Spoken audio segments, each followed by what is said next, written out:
degmada Bohol oo ka tirsan gobolka Sool ayaa maanta si ballaaran looga taageeray hanka musharaxnimo ee xildhibaan Yuusuf Faarax Daldah oo ay sheegeen inay u soo xusheen aqalka golaha wakiilada ee gobolka Sool.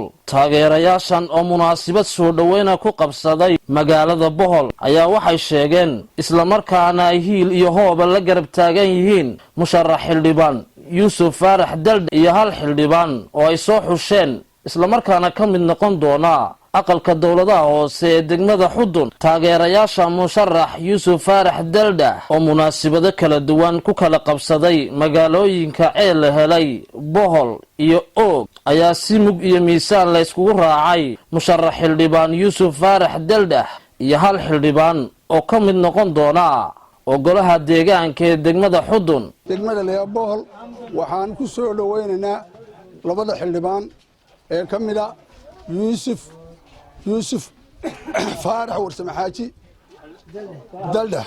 haddaanu nahay culimaawidiin iyo haddaanu nahay waxgarad iyo haddaanu nahay haddii alla kuu sabarooyahay haween annagoo ku dooranay daacadnimo midaysnaan haddii karti haddii alla kuu sabaray dalkii iyo dadka oo isugu mid ah dhigaasaga saasan ku soo dhaweynay. haddaanu nahay degmada Bohol waxaanu halkan ka shaacinaynaa Yuusuf Faarax Warsamaxaaji Daldah oo ka sharaxan golaha wakiilada ee degmada Xudun ay gobolka Sool. degmada Xudun ayaanu halkan ka shaacinaynaa annagoo dhammaan haween iyo rag iyo dhalinyaro intaba u taagan ayaanu halkan ka shaacinaynaa.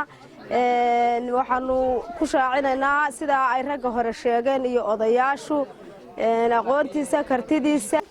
xildhibaanka golaha wakiilada ee gobolka Sool waxaanu u xulannay xildhibaan Yuusuf Faarax Warsamaxaaji Daldah. ninkaas oo aanu ku xulannay karti, aqoon, hufnaan iyo wadaninimo aanuna u naqaan inuu yahay nin dalkiisa, diintiisa iyo dadkiisaba wax u qaban kara. midna yahay golo baarlamaan, midna yahay golo deegaanay. Yuusuf Faarax Warsamaxaaji